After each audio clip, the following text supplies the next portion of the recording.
اعوذ باللہ من الشیطان الرجیم بسم اللہ الرحمن الرحیم۔ نبی کریم صلی اللہ علیہ وسلم فرماتے تھے، حلال کھلا ہوا ہے اور حرام بھی کھلا ہوا ہے، اور ان دونوں کے درمیان بعض چیزیں شبے کی ہیں جن کو بہت لوگ نہیں جانتے کہ حلال ہے یا حرام۔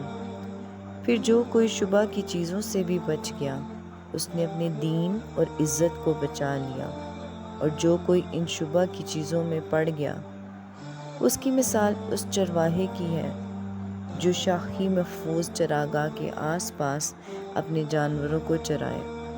وہ قریب ہے کہ کبھی اس چراگاہ کے اندر گھس جائے اور شاہی مجرم قرار پائے۔